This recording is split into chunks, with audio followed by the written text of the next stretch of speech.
Bora, who is a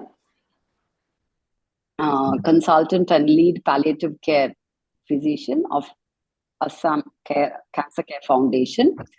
As I mentioned initially itself, she has 15 years of experience. So she is the apt person to take you all through. And her areas of interest are cancer pain management, end-of-life care, palliative care health services research. She's interested in home healthcare service provision and palliative care education too. Okay, and her major achievements are, sorry about it.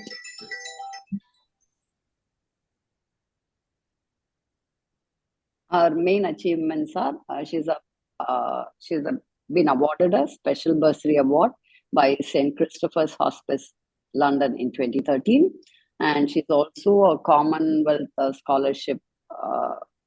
She's obtained a Commonwealth scholarship from Cardiff University in MSc Palliative Care in 2014, and she is a national trainer for Government of India, and she's a national faculty in the Indian Association of Palliative Care, and she's also a faculty and resource person for TIPS, Pallium India, and also she has her equal role in journals and articles, as she is a reviewer of the Indian Journal of Palliative Care and also the Oncology Journal of India.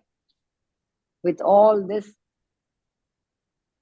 feathers to her hat, she's going to take us through the important session for all of you. You would all be wondering, why is it that I need to attend this?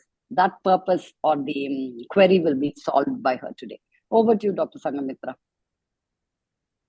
Thank you so much, Radha ma'am.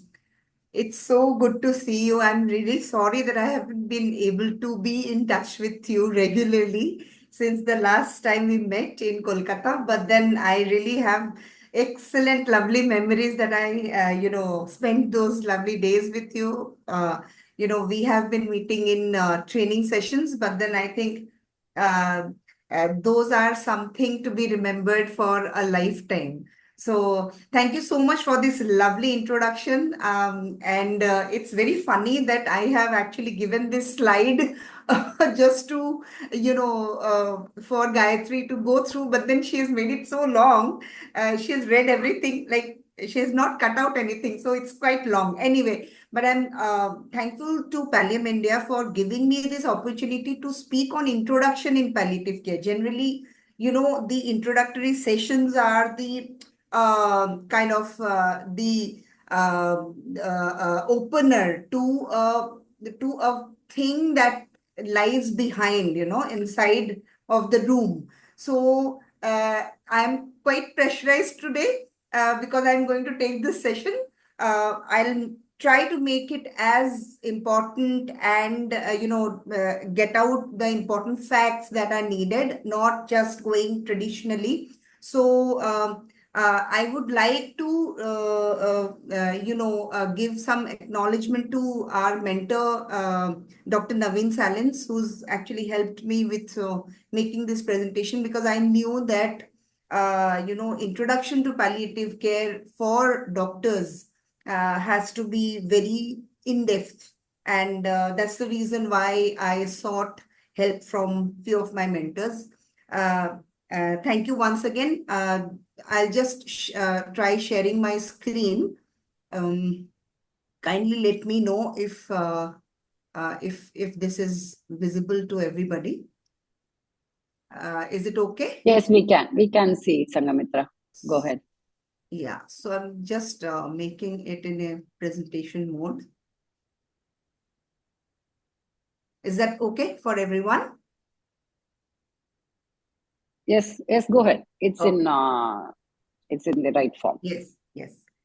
So basically, you see what I today I want to give this particular message to everyone that palliative care in India is not new, and I'm absolutely sure that each one of today's August audience, everybody, has at one point or the other in their career have come across palliative care situations, have also come across patients where they have given their very important inputs.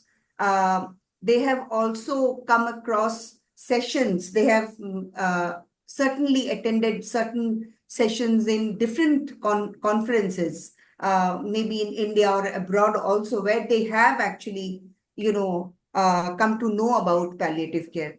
May not be too much of depth or too much of detail, but then they do have come across palliative care. So, if you just look at the development of palliative care in India, the blue dots in this particular timeline, is a comparison to the development that has started internationally. And those, the green dots, they specify the development of palliative care in India.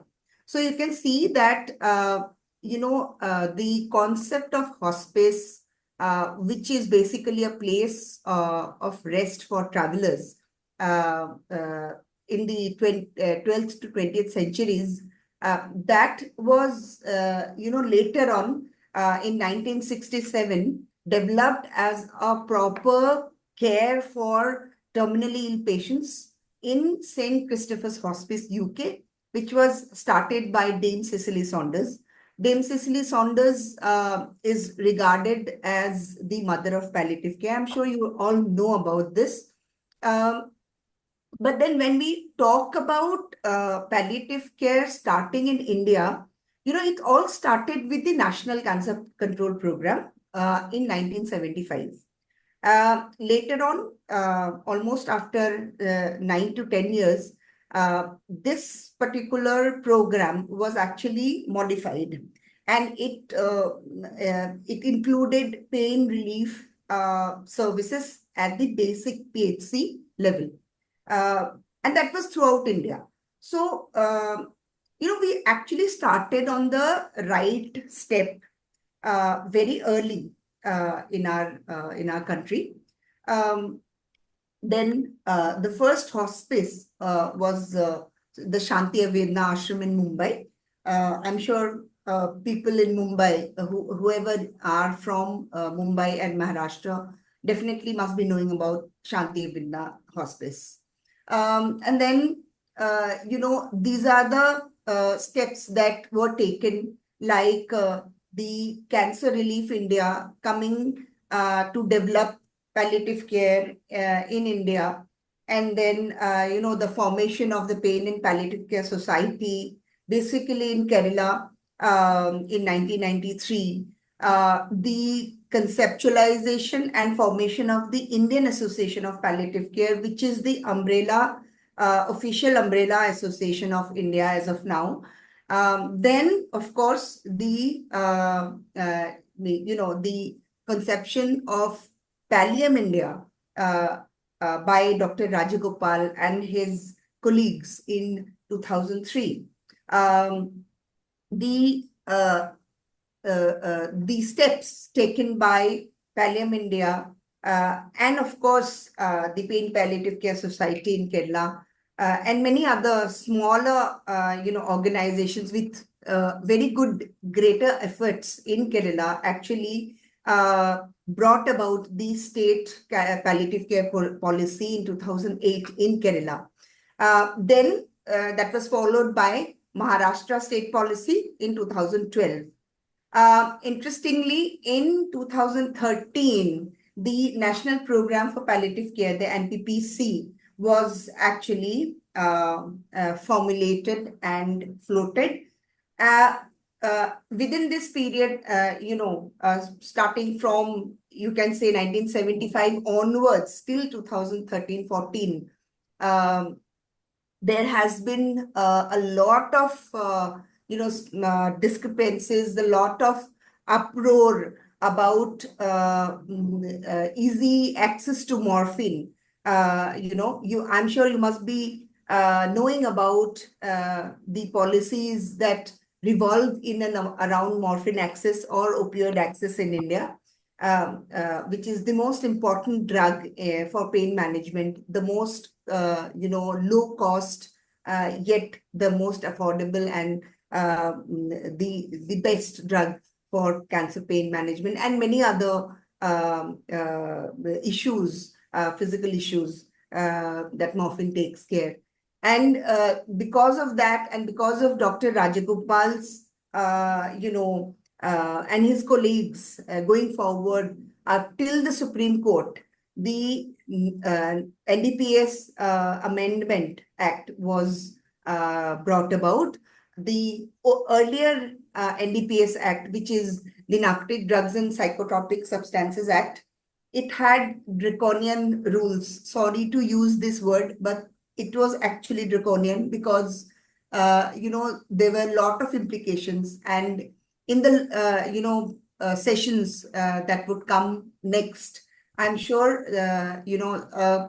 great faculty is going to take NDPS Act also and opioids regulations, which is very important for palliative care physicians to know and understand. But then NDPS amendment, which actually was brought about in 2014, has changed the palliative care scenario in India. Okay. Then there has been a lot of other, many other changes in the palliative care scenario. But, unfortunately, many things that come to us as of now, whether you are a physician absolutely trained in palliative care, or you are new to palliative care, there are so many speculations. What is the right kind of palliative care? Just to give you an example, if you see this particular picture of this person on a wheelchair, supposedly a person of 37 years old, he's married, he's a father of two children, very small children, 4 years and 1 year. He had a road traffic accident because of which he had a spinal injury. He landed up in paraparesis. He underwent 3 surgeries in order to recover. But then, he survived and he landed up in an intractable pain, which was severely debilitating, was unable to function, unable to sleep. He was angry, he was depressed, he was suicidal. He didn't have any employment. He was the only, breadwinner of the family. So, for this particular person, if we have to look at the care process for this particular person, we would generally, as palliative care physicians or palliative care workers, we would actually try to think on 3 important aspects of this person. Biologically, I would actually want to manage the most troublesome problem that he has, and which is pain. And few very easily available medications, would actually help this person take care of the pain. All right. He'll be pain-free with such very simple medications. And, if I am a social worker or I'm a counselor, or even if I'm a doctor also, I would actually want to give an importance to the psychological aspect of this patient also, and then try to make him as easy as possible so that he's able to spend quality time with his family. If he's able to drive a automatic car or a car with a hand gear also, those things would be extremely important for this particular person. And then on a social aspect, if I have to think about, because he's jobless, because he's unemployed, that has resulted because of the RTA, I would actually think on the lines of, trying to provide him with a desk job for which he doesn't have to move around or doesn't have to do any kind of physical taxing. And of course, as a person for whom I would want to try to give him some help financially, maybe do some advocacy in YouTube forums or social media forums or blogs, etc.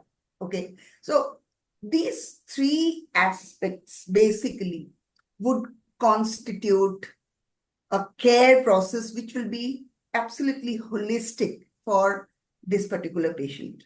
Okay, so, and I'm sure that, in your neighborhood, if you have somebody like this, you might as well tickle yourself or, give yourself this instinct that I would want to help this person in these lines, and everybody would have their own share of limitations. I may not be a very good counselor, so I might want to have some help from a friend who's a counselor, who's a psychologist.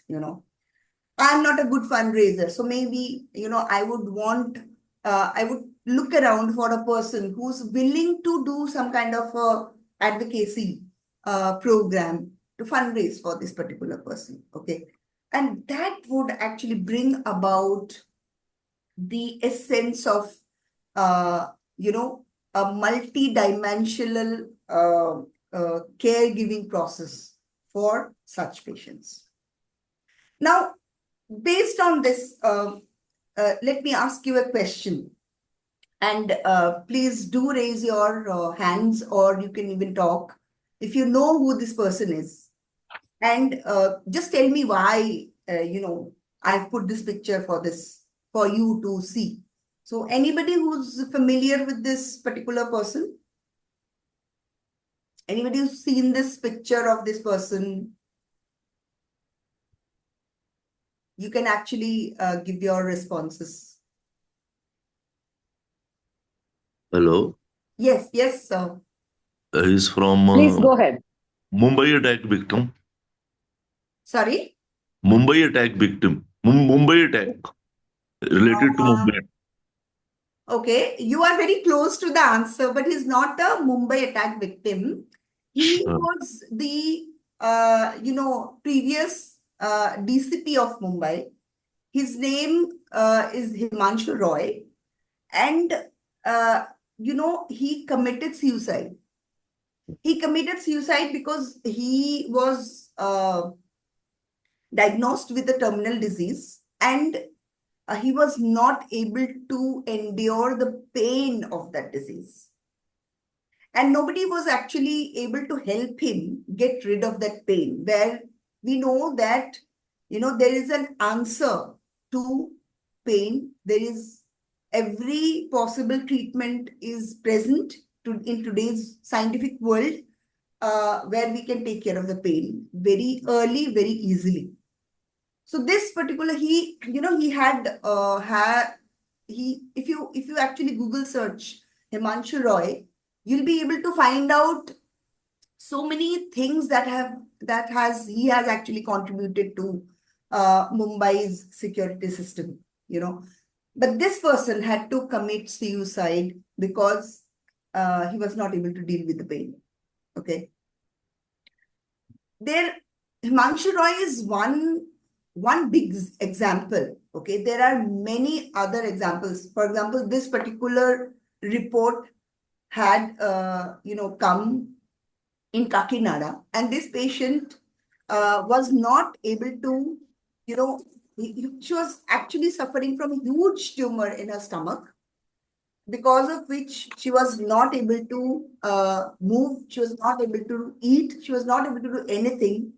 And she approached the apex court to permit her for euthanasia. She wanted to end her life.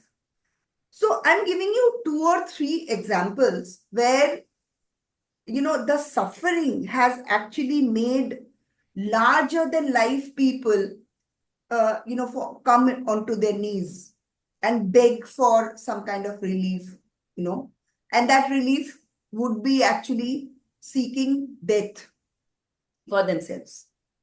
So you can understand the why we need pain management, why we need to understand the sufferings of a fellow person. It can happen to me tomorrow. I'm a potential patient. I am not like, I'm a doctor and I'm practicing palliative care, so it can never happen to me. It's not going to be like that. Okay, we are all potential patients and we have to prepare for the inevitable, for the unseen. All right. And that's the reason why, today we are in this platform. So basically, we know about palliative care. It started in 1975 with the National Cancer Control Program. But if you see the 2015 Quality of Death Index, right, which has been given by The Economist, India stands in number 67, the 67th rank. So basically, palliative care is in low demand and it is in low supply. No demand, so basically no supply at all. So we do not have good doctors in palliative care. We do not have, a good number of nurses that is required in palliative care. We do not have social workers coming in and joining us.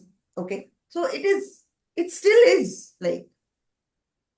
So why this discrepancy? Why is it in low demand and low supply? This is because of the reason that people have different perceptions of palliative care. All right. As I said in the very beginning, we have to understand what is the right kind of palliative care. All right. So basically, if you think that palliative care is a big elephant, for a doctor, the trunk might be the palliative care. He is thinking that no, the trunk of the elephant is palliative care. If it's a social worker, he or she might think that no. I think the front legs is the thing that constitutes palliative care. Similarly, for every other person who has come across palliative care, who has come across patients in need of palliative care, their perceptions would be very, very limited to what they see through their own eyes and the kind of understanding that they have. So it's very important that we understand that palliative care can be complete only with a multidisciplinary approach. It can be complete with an interdisciplinary approach. It is not only the doctor doing palliative care. It is not only the nurse doing palliative care. It is also not only the spiritual people or the social worker or the physiotherapist doing palliative care. It has to be complementary to each other. I will not be able to function well. I will not be able to give my treatment properly to my patient unless and until I have a trained nurse, I have somebody to look at these social aspects and the spiritual aspects of my patient. So please understand, as of now, if you have a team which complements each other, I think you're blessed with a great palliative care approach to your patient. Now, there are certain myths. So, when I talk about perception of palliative care, I will definitely talk about why these perceptions are there. Okay. So there are certain myths that I've tried to categorize. Myth number one is that palliative care is for cancer. Okay. Nobody is actually, out of this myth. I'll tell you what is happening to me right now. I have a new boss, new CEO, who is also a doctor. But then the kind of background that he's coming from, he keeps on telling me that Sanghamitra, palliative care to cancer ke liye hota hai na? And I'm basically working for a cancer organization, trying to bring about a change. But then, I have to start everything from scratch because my boss is a new person who needs a more, diversification of his perception about palliative care. Okay. So palliative care is not only for cancer. You can see this particular this is the global atlas for palliative care. It's not my own atlas. It is 2020 global atlas for palliative care. You can see, of course, malignant neoplasms are the most demanding ones for palliative care. But then, many other diseases, lung diseases, chronic ischemic heart diseases, cerebrovascular diseases, degeneration of central nervous system. All these things also make up a huge amount of non-malignant palliative care needs. Okay. Congenital malformations in kids would also need some form of palliative care.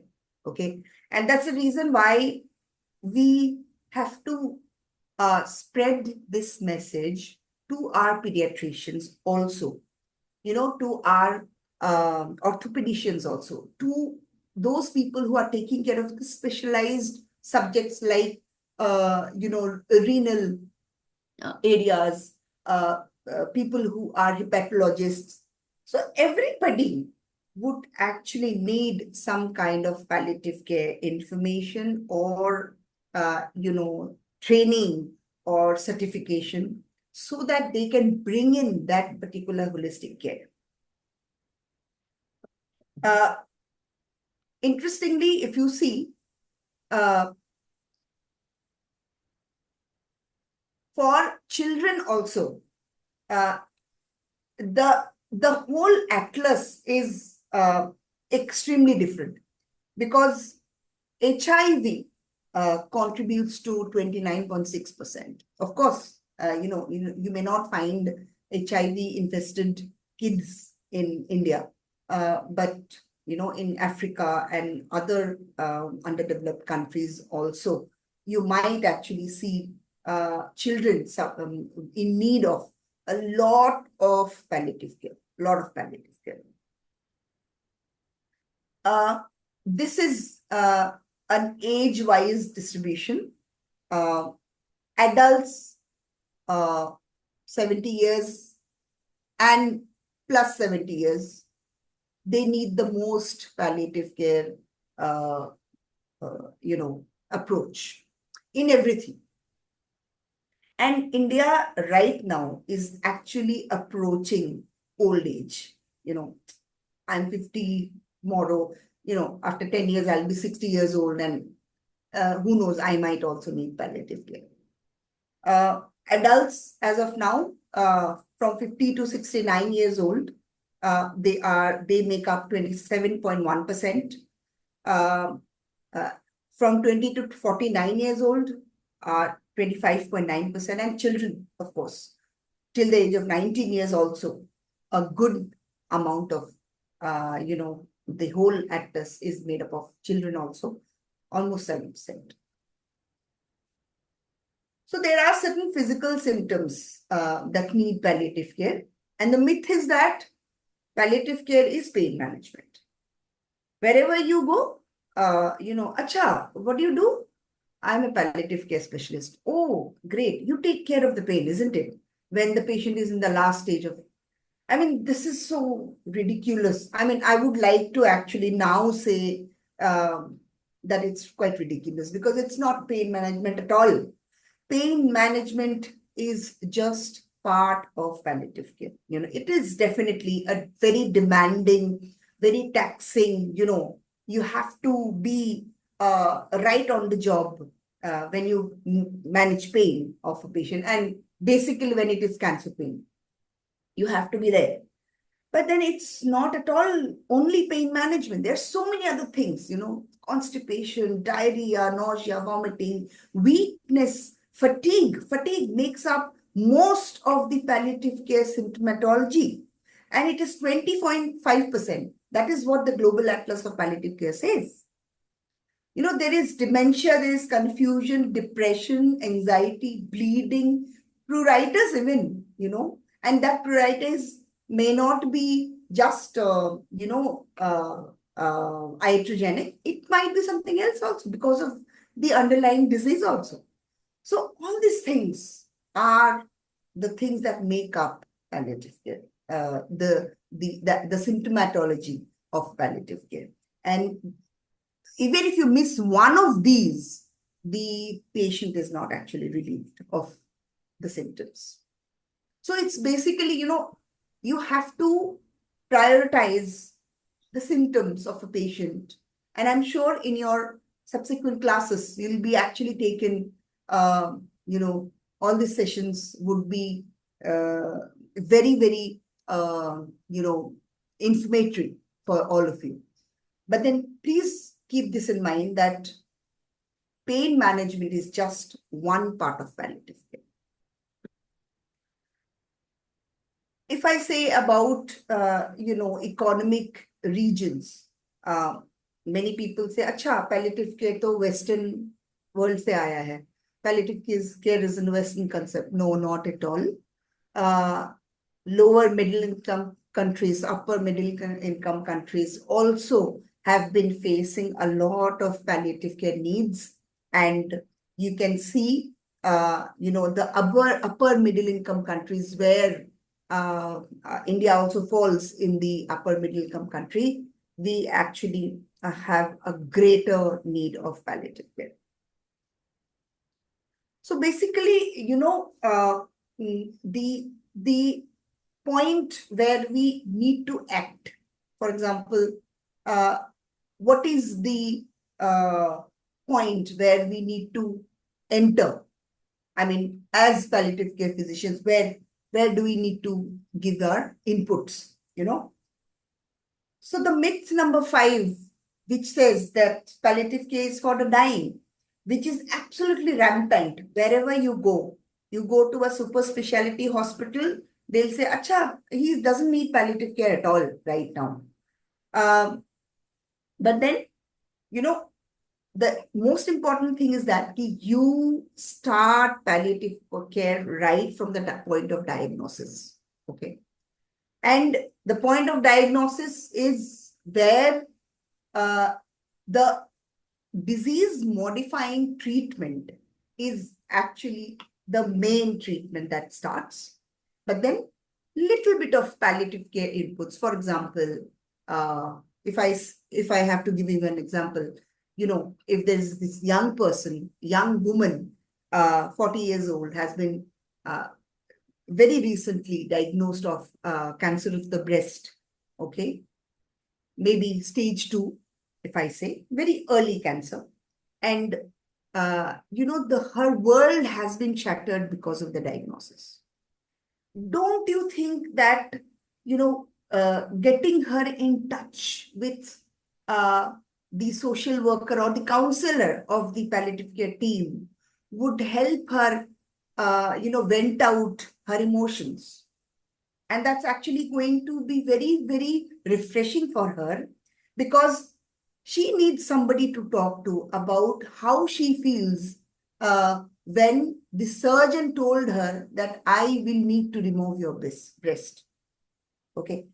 So many emotions would actually keep her absolutely shattered, because, if I have to think, I would actually think my husband might leave me because I do not have a breast. I would also think, how would I look if I do not have a breast?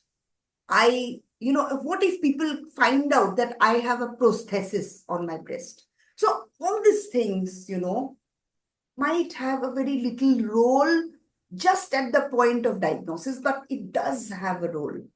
Okay. So it's not actually for the dying. It starts from the point of diagnosis. And if you see this particular graph, the blue one, the palliative care interventions or the palliative care work for this particular patient would actually increase. If the patient survives, I think nothing like it. But then if it is a terminal disease and the disease has actually not responded to treatment, then perhaps palliative care will have to take a greater role. It starts taking a greater role, and it doesn't end at the death of the patient. We actually, go beyond that. We actually take care of the family which is left behind, And I'm sure in your social work class, in your sessions later on, you'll be definitely be going to be learning more about bereavement and grief. So, so this brings us to something like, many of you might be in this dilemma. Okay, we start palliative care from the point of diagnosis. What about the course? Is it like we are also doing palliative care for acute illnesses and also for chronic illnesses? So basically, if we have to think about an acute illness, you'll actually see in this graph, the healthy person actually, comes down on the health because of the acute illness. But then with treatment, he actually jumps up and he's cured and he comes up to his health, which was before. So for these kind of patients, we really do not need palliative care. These patients are really not palliative care patients. We do not have any role. Okay.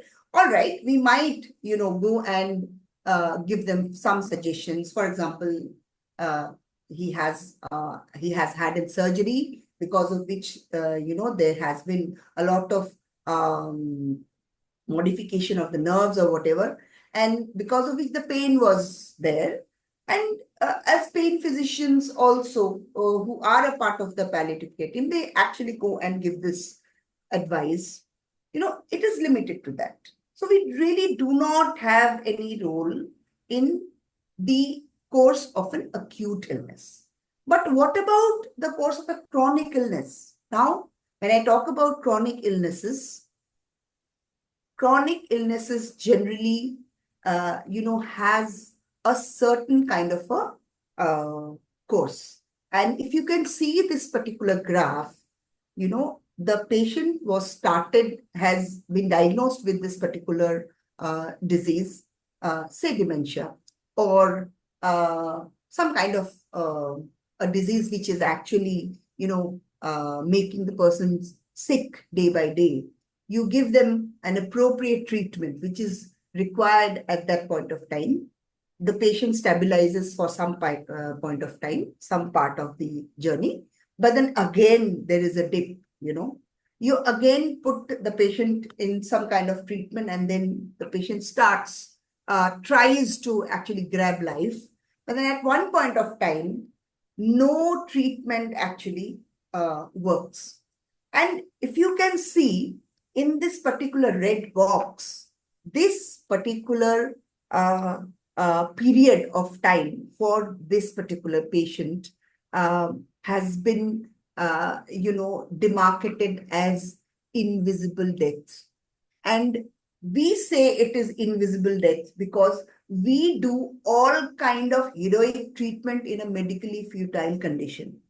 We know that putting the patient in the ventilator is not going to help. Still, yet we advise ventilation. We know that giving any kind of life-sustaining treatment will not help the patient. Still, we keep on.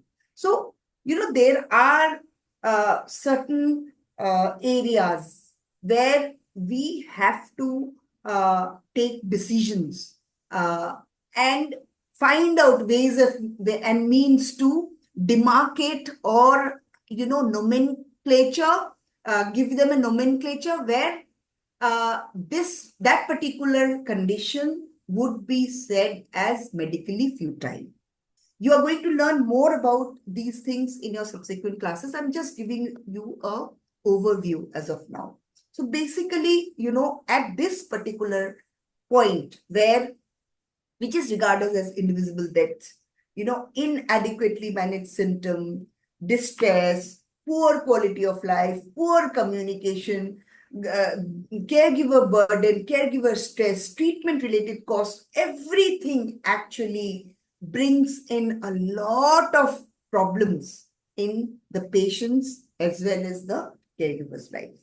And here, if we are there for the patient as palliative care teams, as palliative care physicians and nurses, we can actually avoid the patient to slip into this particular phase of invisible death. So basically, if we look at the course of a life-limiting illness, as I talked about the red box, we have to have an integrated model of care, which has a better symptom control possibilities, better psychosocial health, transition of care from cure to incurable illness, and then design something which is tailor-made for this particular patient. We can actually avoid a lot of suffering for the patient as well as the caregiver and the medical team also. And if you look at the components of palliative care, with all the background that I have given you, palliative care is managing the disease. It will also involve a lot of symptom control, and it is also supportive care for the patient. Okay, supportive care not only for the patient, it is also for the caregivers. All right, has to be competent and continuous care. We cannot just leave the patient, okay, come after 10 days, okay, come after 1 month. It cannot be like that. It has to be very, very continuous. The patient has to be in a continuum of care. All right. In cancer, since it is an intensive disease, highly demanding on symptom care, generally we see the patient in the OPD and we bridge the gap through phone calls. We also provide home-based palliative care. And then, if required, we bring our patient to our specialized palliative care unit in our hospital. And if the patient is asymptomatic at one point of time, we definitely send the patient home. So it has to be competent and continuous care. Care will be different at different kind of settings, as I said. Communicating the right kind of things, right kind of information to both the patient and the family, and also to the team members, okay, will be very, very important. And henceforth, we will also need multidisciplinary inputs. For example, if it is a cancer setup, I'll have my oncologist coming in and putting his inputs, all right? I'll have the physiotherapist coming in and giving an input. I'll have the dietitian coming in. So everything needs to be in a continuum of care in that particular process. So basically, if you look at the scope of palliative care services, you must have good symptom control.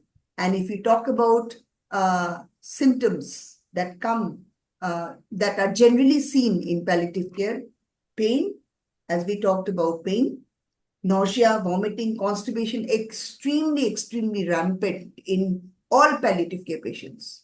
You can close your eyes and say that, yes, this patient has constipation. This patient is suffering from a lot of nausea and vomiting. Respiratory distress and delirium are rampant in end of life, at the end of life. So always look for these symptoms when you have palliative care patients. As we talked about communication, shared decision-making, breaking bad news, prognostication is important. And as of now, advanced medical directives are extremely important. Please advocate for advanced medical directives. And for that reason, you need to have good communication skills. You need to be very, very frank with your patients and their relatives. You will face a lot of problems, and that's where palliative care teaching training is important, where you know how to communicate bad news and then bring the patient and the family into your team so that they understand that you are aiming for their good. End of life care is one of the most important scope in palliative care. You'll definitely have a good session on end of life care, and then disease management also, because we need to first correct the correctable, manage comorbidities, manage complications. There are a lot of palliative care emergencies, and then bringing about the continuity of care. So if you see, these are all the scopes of palliative care, symptom control, supportive care, integration with disease management, where we are talking about a lot about early integration of palliative care. Okay. Basically, if you look at the acute care model of palliative care, you just diagnose by assessing and then advise and treat. But when it comes to chronic care model, there would be, diagnosis, there would be treatment, there would be a lot of communication going on, empowering the patient, empowering the family members, empowering the team as a whole, because you are the leader of the team. You have to empower your nurses. You have to empower your team members to bring about the continuity of care. So basically, what is palliative care? For an introductory session, offering a support system to help patients live as actively as possible until death, offering a support system to help the family cope during the patient's illness, providing relief of pain and other distressing symptoms, affirming life and regarding death as a normal process. Palliative care neither hastens or postpones deaths. We do not have any role in that. Using the multidisciplinary team approach and integrating other dimensions of care, enhancing the quality of life, and may also positively influence the course of illness when you actually enhance the quality of life. With this, I come to an end of this particular session. I'm open for all questions, also reachable at sanghamitrabk@gmail.com. Thank you so much for a patient hearing.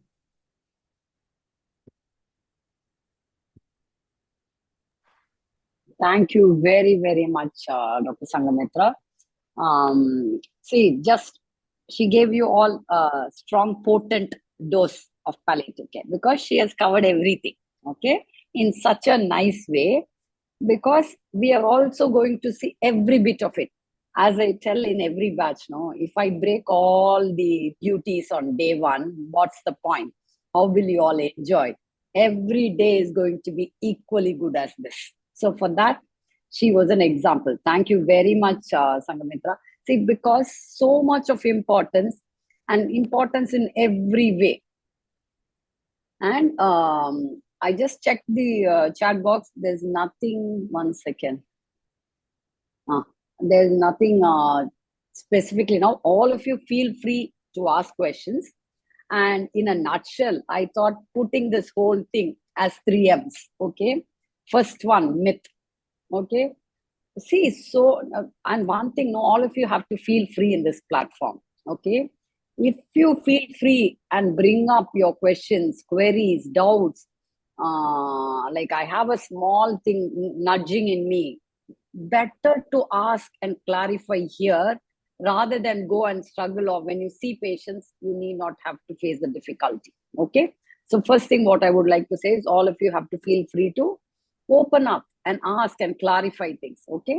And the myth, what I wanted to say is, still how many feel only end of life? We are not joking.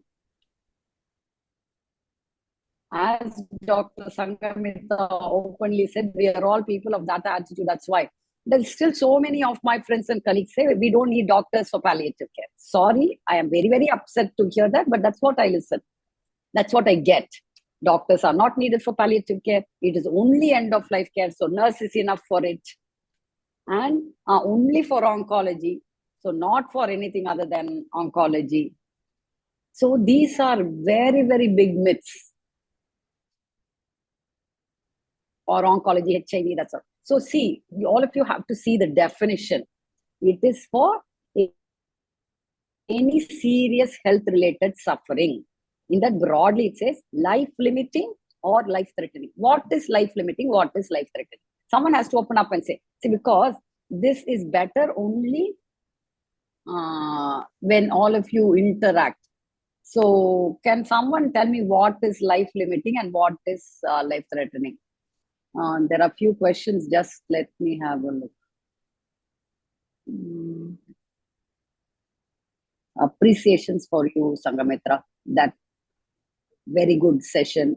Yeah. Thank you so much, everyone. Powerful session. Medical directive, as Dr. Sanghamitra will explain, we will have an entire session also about it. Begin receiving. The active medical directive, you go ahead, Sanghamitra. The next question I'll just answer. When should someone begin receiving? That's what we said. No, at the time of diagnosis, the palliative care physician and the main treating physician work together. For example, when I used to work in Adayar Institute, the day they come, because that's a tertiary center, people will come from Assam to Kanyakumari. Okay. And it's such a big center, so it's always crowded. So what we used to do, initially they didn't have. Then I said, slowly let them come, because they'll be in the process. They would have been diagnosed somewhere.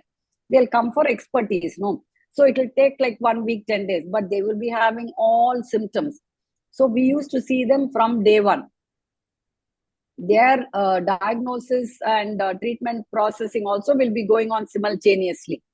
So as she showed in the diagram, it can start hand in hand from day one. Okay, the curative person's role will be bigger initially, and as Dr. Sanghamitra said, if the patient gets better, I will be the most happy person. I don't want to have more palliative care patients. Even when I practice general medicine, I said this statement. I'm thanking God I'm able to tell that statement today too. Okay, if patient gets cured and fine, very good. Then also I will be happy to help them. But unfortunately, if the patient doesn't respond to treatment, there comes our role. So symptom management, you can still keep it, because the oncology team is ever busy. They don't have time to take care of all the symptoms that they have. So it can be a hand-in-hand process if the palliative care department exists. Okay, so that question, life-limiting. How does palliative care differ from curative treatment? One second, let me go back to yes, that's how does palliative care differ from curative treatment? See, palliative care is curative treatment is, for example, someone is diagnosed with cancer, chemotherapy, radiotherapy, disease management, disease correction. That is curative treatment. We give palliative. Pallium means, the word pallium means cover or cloak. That's the verb. It's a Latin word. Okay. So main thing is alleviate suffering. That is the meaning for pallium. Pallium, that word. So basically, palliative care alleviates or takes care of all the symptoms which cause suffering. Hope I have answered. Who was that? Dr. Mahaboob, is that right? So that is the meaning for it. Life limiting. Someone has answered life limiting. Life Good morning, sir. Thank you. limiting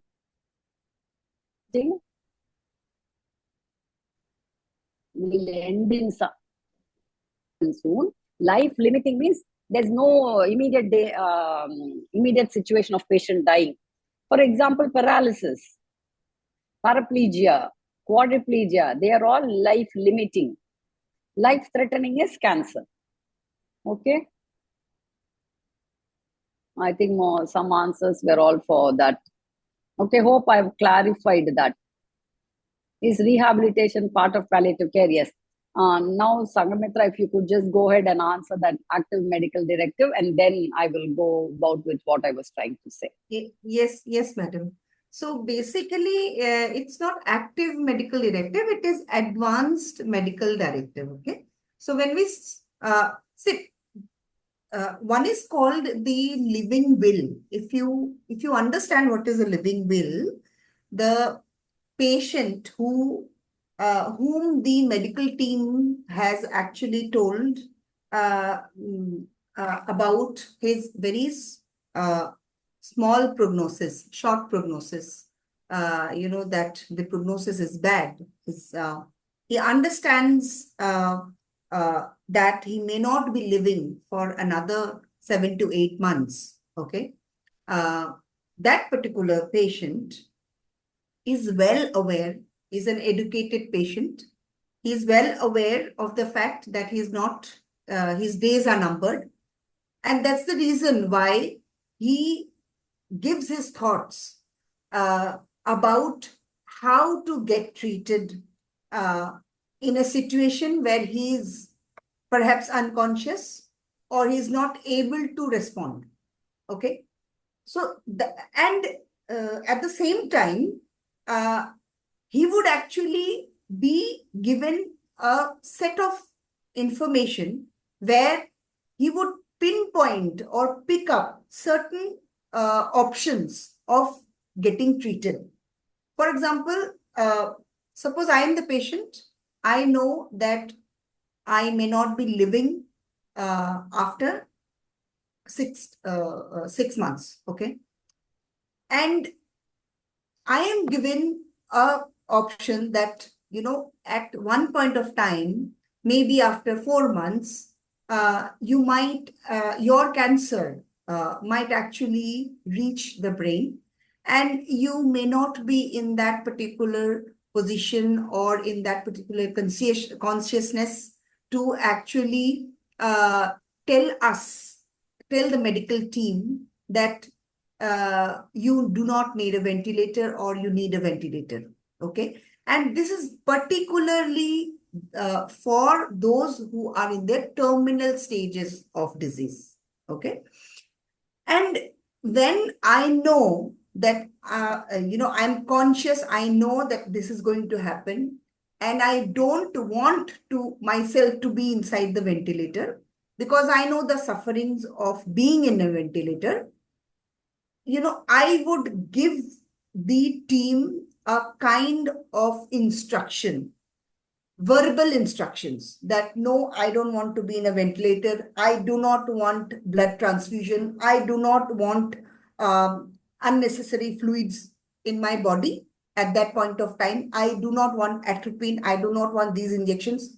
All these things I'm giving verbally. Those verbal instructions, when they are documented in a format provided from the hospital, legalized by the legal team, that is known as advanced medical directives. And advanced medical directives are the mainstay of a patient's will. Okay. So you'll be learning more about, life-sustaining treatment, withdrawal from life-sustaining treatment, etc., and the advanced medical directives also in your subsequent sessions. But this one is a basic rule that you have to understand. And this is actually Thank you. Yeah. And mercy Thank you, killing Sanghamitra. is not, somebody asked about mercy killing legal in India. It's not, definitely not legal in India. And as long as palliative care physicians are there in India, we're not going to make it legal. No. That is never legal, and it will never be legal because though that is also one of the myths. Like euthanasia Exactly. is an active process, so it is not legal. Okay, every word counts. And just to finish up with what Dr. Sanghamitra was telling, this advance directive will be taken in detail. And one thing, simple example I will tell you. Nowadays, we want everything. I want this color dress. I want this type of, for example, you go for a meal. I want this table, this side of the table I want to sit. This is the food I want. I want my coffee, tea made like this. You're telling all this when you're alive. Okay. Why can't you have all that even until your last breath? That is one example for advanced directive. For example, as she said, intubation, ventilation, NG tube.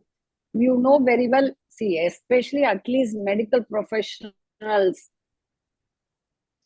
should know what are the plus and minus. We impart that to our patients also. So understanding, explaining, and when our top story, I say, when you are awake, alert, conscious, oriented to time, space, and everything. Sanghamitra was so open and bold. How many of us can tell, like Sanghamitra, I don't know what will happen to me next minute. So why can't, who knows? So why can't we say something ahead? Otherwise, in current situation, sorry to say, many are intubated, ventilated unnecessarily. So what is the guarantee that it will not happen to you? So will you all like to go through that? Is it fair and square to go through that? All of you put your hand on your heart and think. Don't think we are giving very strong information on day one. It's just a wake-up call, that's all. And the main thing, in January 2023, it has been made very legal. Advanced directive is very legal in India and very much simplified. Before, they needed a magistrate's signature. Now you don't need anything of that. All these information are available on Pallium India website. The form is there, everything is there. Full information about it is also there on Pallium India website. So it has been legalized and made very simple. As everyone writes a normal will, you can write this also and keep including everything. I want NG tube, I don't want NG tube, I don't want IV fluid. You can specify everything. Okay, and then coming to two questions in the chat box, rehabilitation is part of palliative care.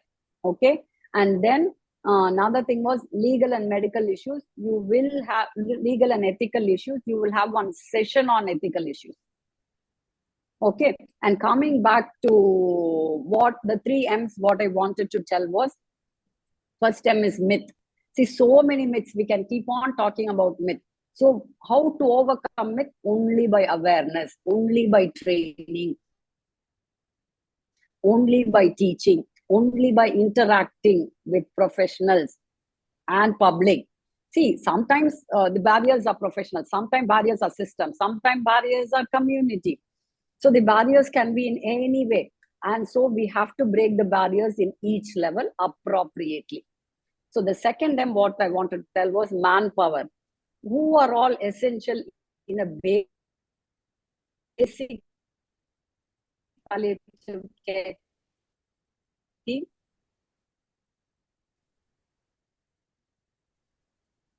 One doctor, and it's very difficult. Why I'm telling that, you will know through as you go through the other session. Because pain, everything, the whole palliative care, you saw, it's a total approach. So only minimum these 3 are needed. So even if a doctor sees and some follow-up is needed, every time, for example, 50 patients, someone has to see. So if I have to see 50 patients daily, will I be able to follow up every patient whom I started on? For example, I started on morphine, that patient needs to be followed up tomorrow. The nurse can do the follow-up. Only if I have a nurse and a trained nurse. Okay. And then the same patient is the breadwinner, as you saw, no job, children are not having food. If I give morphine and no food, will that patient survive? So they're a social worker. So minimum doctor, nurse, social worker is a minimum. Then you have other people. So the third M, what I wanted to tell was, what is the method you will follow? As everything what had. I am not going out of question, okay?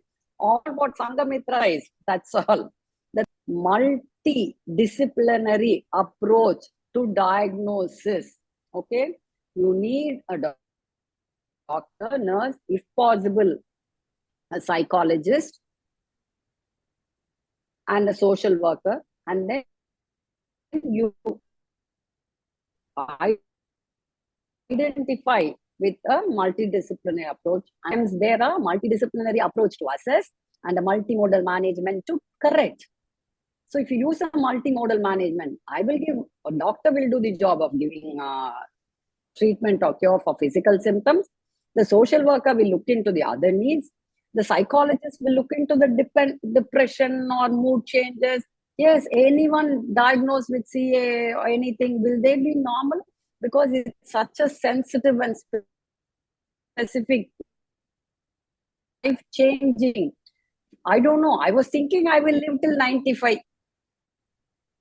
Don't want, nobody wants to curse me like that. It breaks them down. So there a psychologist role is very important. So only a multimodal management will give all-round benefit to the patient who is undergoing that stressful condition. So multidisciplinary approach to diagnose, multimodal management to treat or cure. So see, again, someone had a doubt. What is cure? What is care?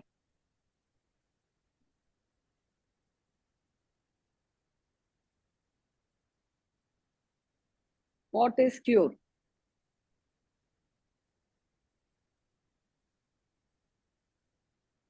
In fact, simple. We can't waste time also. Infection. You give antibiotic, 5, metastasize everywhere. Can I cure? Can anyone cure?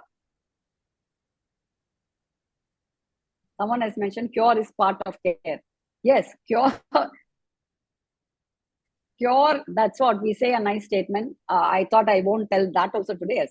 Cure may not be possible always, but care is possible always.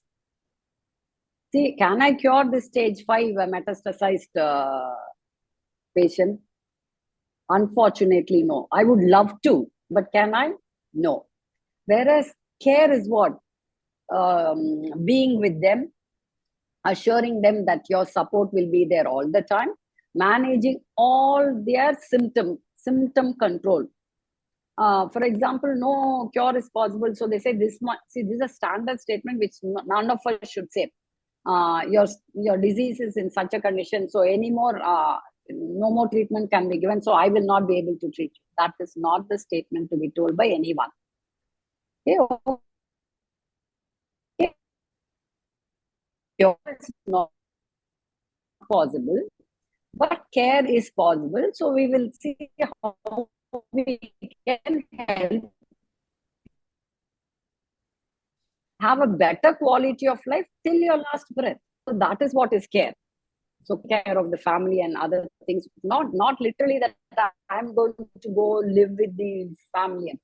That is where social worker will help you to overcome their problems and then see how they can be helped. In all that you will see through. You will have sessions on everything. So trying to tell them and telling them, see, someone might have told no cure is.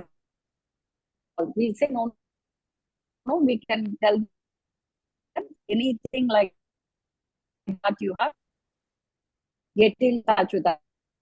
And continuum of care, watch what Dr. Sanghamitra said. Like that is one other thing is you all have, and also have 10 days at least hands-on in some center where have good palliative care service. All round care is for all of you are welcome to Pallium, because all what we are telling happens. As Gayatri said, this is a demonstration unit. We have all of this here. inpatient, 7 teams going out for home visit every day. We have a psychologist team, we have a physiotherapist, we have an extensive social worker team. 15, 20 members are there in our social and community welfare team. So like that, no, you all have to see, many of you might be thinking, because someone I had asked, is we have everything, that's what is consolidated. Multimodal means everything together only will give success and right mode or method of management. To case presentation. Cure is part of care. Yes, I don't deny. But as only thing what I wanted to mention was that cure sometimes may not be possible if you see the verbal meaning of cure. No? So care, whereas, can be provided and given all along. Was my video lagging? I just saw a message in the chat box. Is it okay now? My voice and things are okay? Can someone answer? Yes, ma'am. Okay, thank you. As there are no more queries, Gayatri, we can go with the case presentation. What we are going to do is, Sanghamitra. I think she left, ma'am. Okay, and that's what I wanted to tell her. If she wants to leave, she could, because this is only going to be a model case presentation. Okay, we are going to do a case presentation mainly so that many of you have been asking in the WhatsApp group, what should I do? How is it going to be? Most of your queries will be answered today. And the case presentation is very essential. Why? Because every case will have something unique to itself. Only when you present the case, you will know that many people would have had some doubts and queries, but hesitant to open up and ask. That might come in that case presentation. So please bring up cases, as you have all been told, and so many FAQs have been put in the chat box by Gayatri.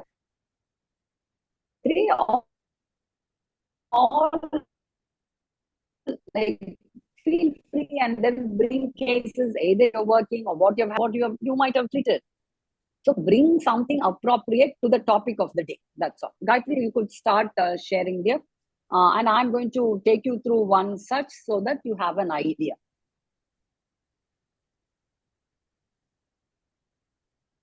Next slide. It's a 39-year-old patient, male patient, diagnosed traumatic quadriparesis with stage 3 pressure sore on the sacral region and left gluteal region. Next slide. Presenting complaints are large pressure sore over the sacral region and left gluteal region for 3 weeks. And he's been having pain over the left hip region and pressure sore area for 2 weeks.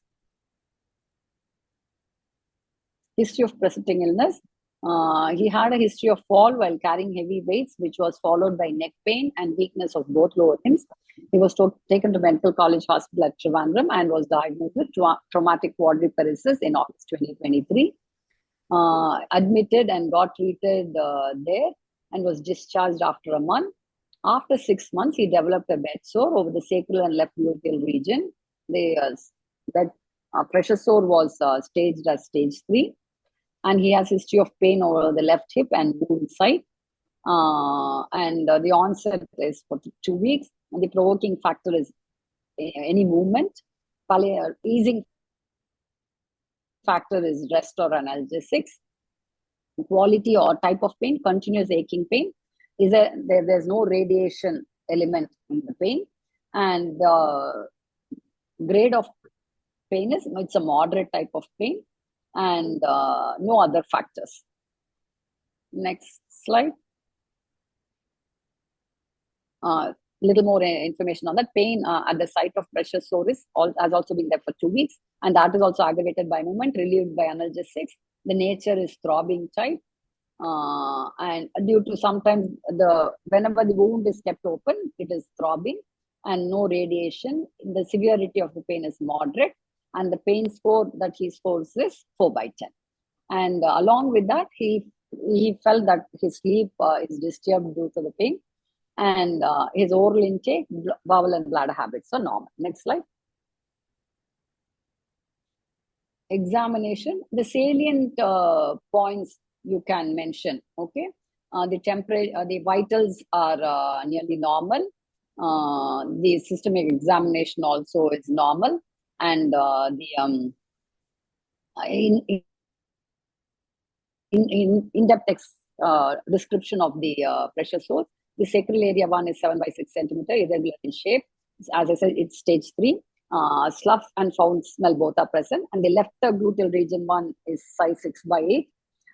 That's also stage 3, and it also has the same other features of foul smelling and slough over the pressure source. Next slide.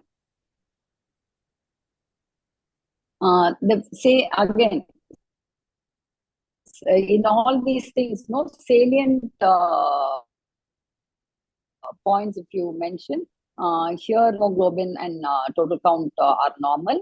The other investigations also, U's and E's are normal. And his pain has been controlled with analgesics. He's getting his dressing done twice daily with metronidazole. And he's also doing his skin care, and physiotherapy has been started. What was the treatment given, or what is that he's getting out? He's getting tramadol 50 milligrams 3 times, along with SOS dose, paracetamol and bisacodyl, and also some more laxatives, and metoclopramide for his vomiting. And he's using an airbed, doing position change, as we have been mentioned, no, that physiotherapy, and dressing is being done, and how the dressing is done also has been explained. Next slide.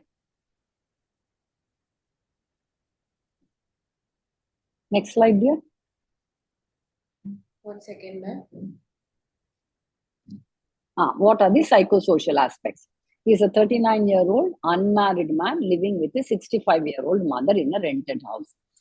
He has one sibling who is married and living separately and not caring or helping them. Basically, a person who had the injury was a manual laborer, and he was the breadwinner. Now his mother has taken up work as someone needs to earn for the living, and she's also taking care of him. So the main source of income is the mother, her pension, and some of his friends also help him. They have taken a loan of 1.5 lakhs from a private finance bank for his treatment. And basically, he was a Christian who is unable to go to church. This makes him feel very sad and guilty. He says to his mother, sometimes, I don't think I can walk, so please don't spend money on me, or don't do anything more for my treatment. So that is how he expresses himself. So what are the points of main concern? His pain, pressure sore, and financial problems. Next slide. Summary. This is a case presentation of a 39-year-old male with traumatic quadriparesis and pressure sore of sacral and gluteal region, with pain over the left hip region also. Next slide. Listen, what are the problems faced by this patient? What all can be done for this patient and this mother? If we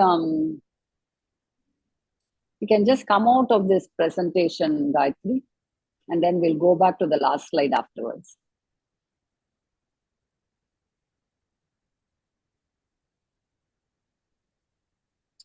So basically, first thing, after seeing this presentation, have your queries, the queries which you all had, how it should be, what it should be. See, it's a concise. See, all of us have done all this from our 3rd year of medicine. Okay, is that right? So that's all. Nothing big. No rocket science required. Okay, maybe just brushing up. Oh, this is how we have to do.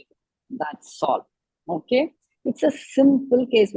As I said, no, from 3rd year, whenever you see the patient, what all will you do? History, presenting illness, family history, personal history, Then here additional psychosocial. Then treatment investigation.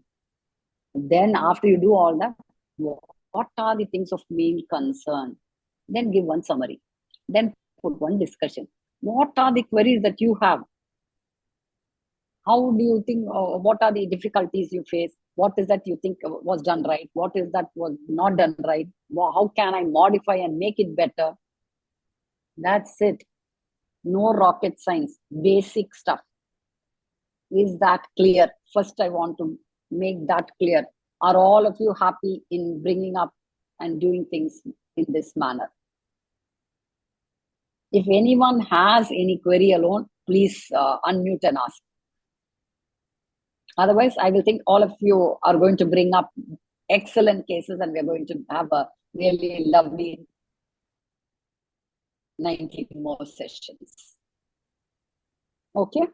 Do send these cases to all members. What case?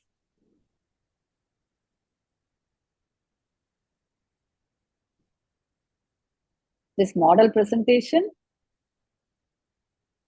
Do send these case. One case only we did, no? Dr. Vivek, is that Vivek Gayatri or? Yeah, ma'am, he is asking for the model presentation case template. Representation. Okay, this model case, you can put it in the group, Gayatri. Yeah. See, again, no need to copy. You can all do better than that. Okay, it is just, it's like, none of you need not think it's something different, difficult. Okay, just bring up cases as we would take up in anything, so that appropriate to that means when you bring, and can I ask how many of you are already working in any palliative care center? Anyone working in a palliative care center?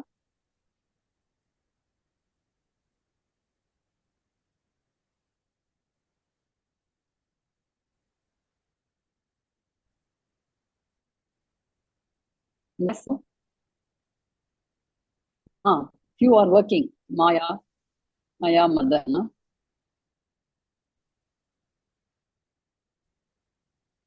At least 3 of them I can see. Can I know where? Now 4 people. Can I know where you are all working, please? GMC Kottayam.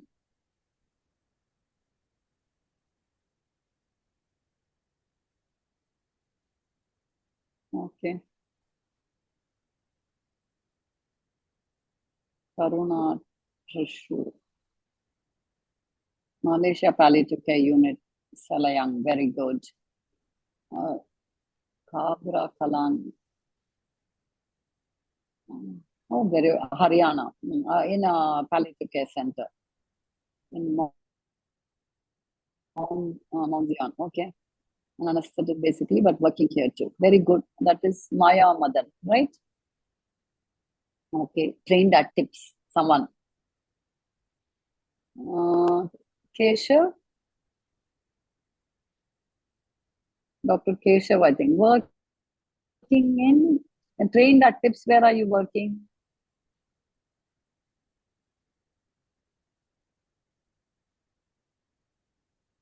Care and Cure Trivandrum.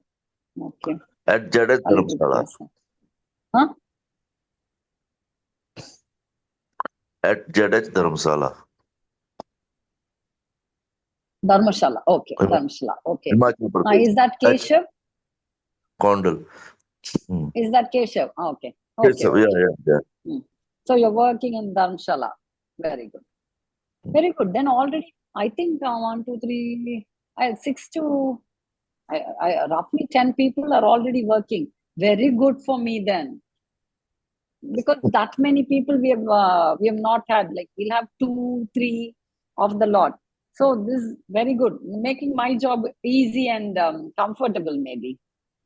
As consultant post retirement in again in a palliative care unit. Gajraj Singh, working as consultant post retirement in Faridabad, Haryana. In a palliative care center, No, ma'am. Is that This is a Rajra? simple subdivisional hospital. Ah. This is a subdivisional hospital. I'm working at. Not as a palliative care physician. No. Or no. You okay. Very good. So it's nice. Like now going back to just Gayatri, can you get that last slide alone, please?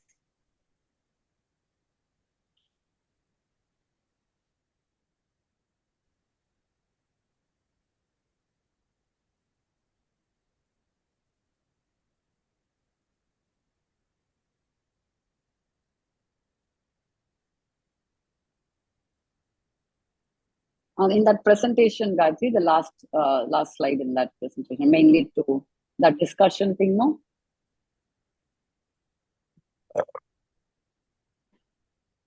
Are you sharing? Yes. Are you able to see the slide? First of all. Yes. Okay. Just we'll have a quick discussion. Do we need to provide palliative care for this patient? Yes. Very good. Is there anyone who says no to this?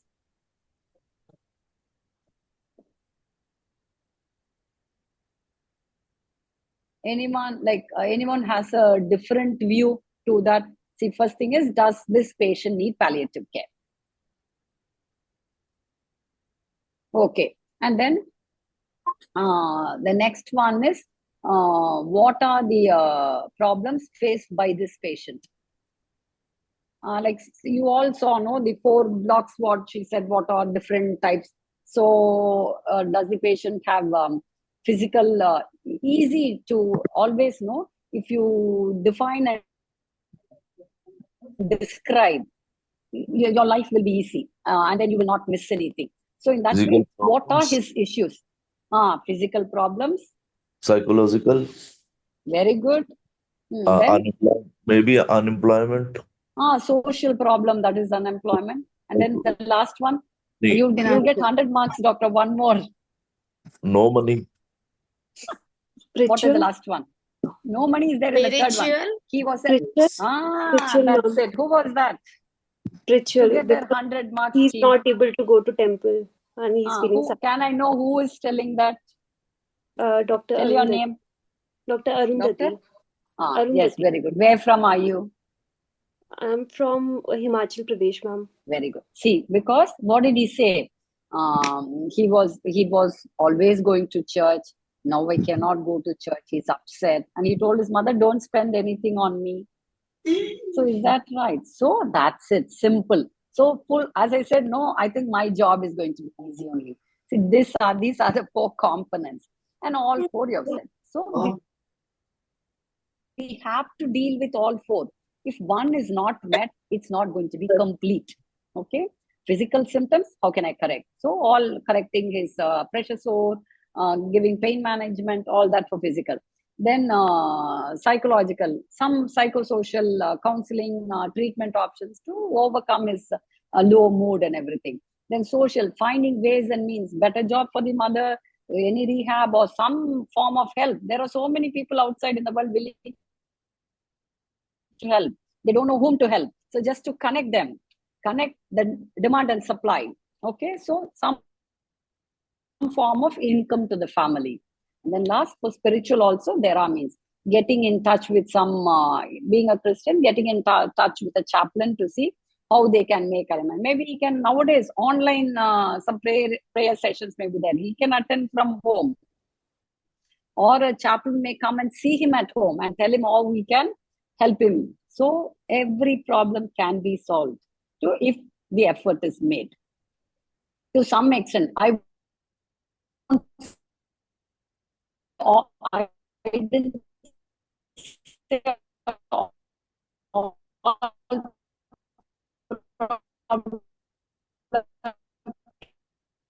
can be okay. But if we put the effort, we can try as much as we. And the what are the issues? And without my knowledge, I went into. So this is how. So if you bring up a case with the discussion, we will be complete. So each topic will be catwalk. So finish everything that day and move forward. So complete all what is needed for that session can be obtained. Focus and concentration on it, and then it's all done. Anybody wants to ask anything, please do. Excuse me. Go ahead. Yes, in the treatment of this patient, the one we just discussed, wouldn't this comprise both kind of treatments, acute as well as palliative treatment? For example, for his pressure source, wouldn't he need an acute treatment first? And then we can, of course, he needs other things like social work. Sorry to interrupt. That's why in this session, what did Dr. Sanghamitra start off telling? Correct the correctable. That is acute treatment. Everything. One thing before I wind up for the day, I'll tell. Being the first session, all of you should have clarity in your thought. Okay. If a patient has an option or iota of possibility of cure, 200% we should put. Our effort should be 200% to cure and correct. Don't ever have the wrong idea.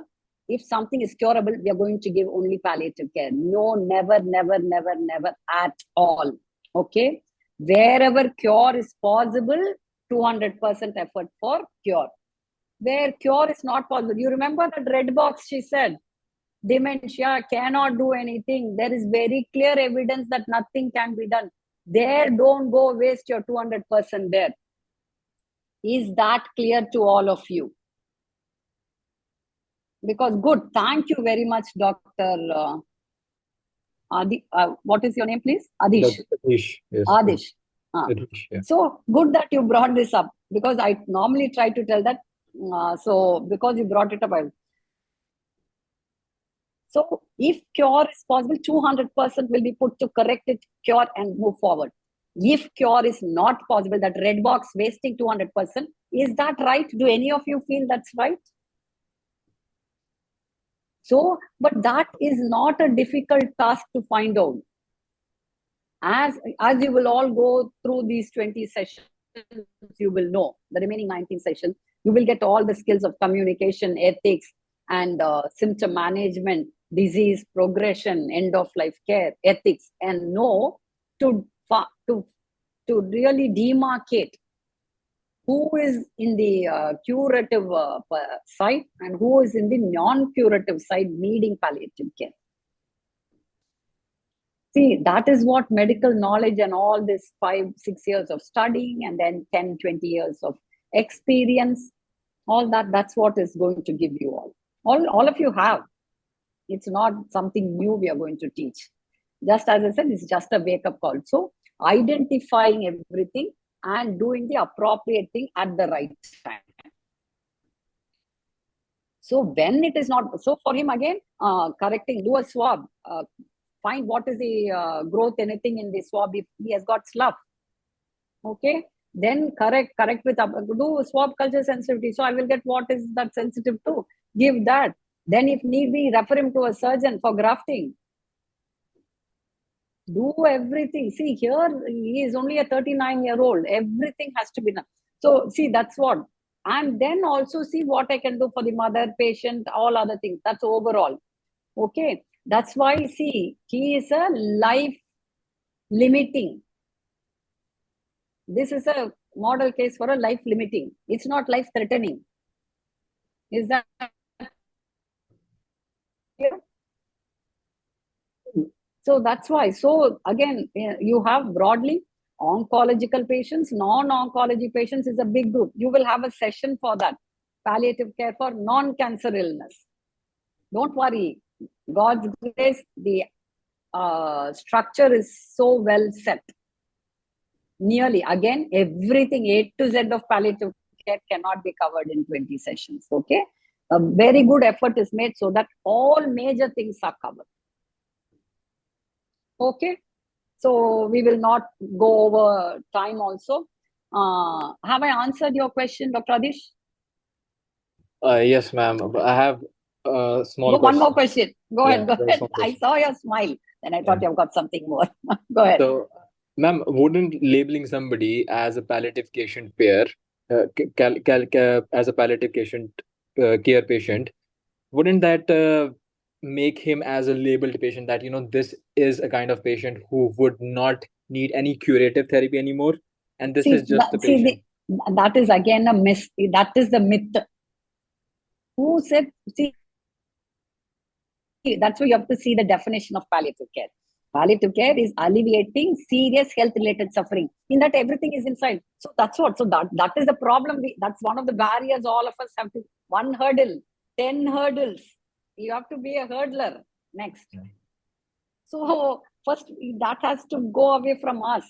That doesn't mean that you're telling no. See, for this patient whom I told, this labeling, COVID came, everyone labeled, and then was that right? COVID is such a good example for this generation. Labeling and demarcating, those things, were it nice?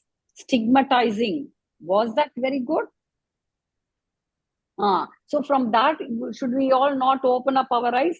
So stigmatizing as a palliative care patient, is that good? No, and it should never happen, because it's again another department. So slowly, that's what is the current days, integrating palliative care into a medical college. It is part of the syllabus in like palliative care is part of the syllabus in medical colleges, part of the syllabus in nursing colleges. So to make that also as a part of the curriculum, it is going to get, in due course, it will get integrated into the medical colleges.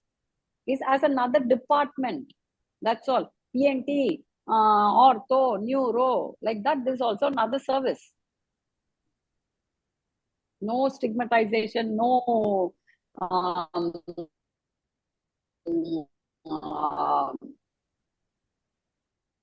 demarcating or anything like that. Is that clear? Okay, so that shouldn't happen. It's also part of the service, and it is to get integrated into the whole medical stream. Okay, over to you, Gayatri, then. I don't think there's anything else in the chat box left. That's it. Thanks to Dr. Sanghamitra ma'am and Radha ma'am for the wonderful session. Thank you all for joining and your time. As always, this session is enriched with much of knowledge about the introduction to palliative care. I hope you all found the session much informative. We are looking forward to see you on the next session. Bye. Thank you very much. Hope we will see you in the next session. Thank you, ma'am.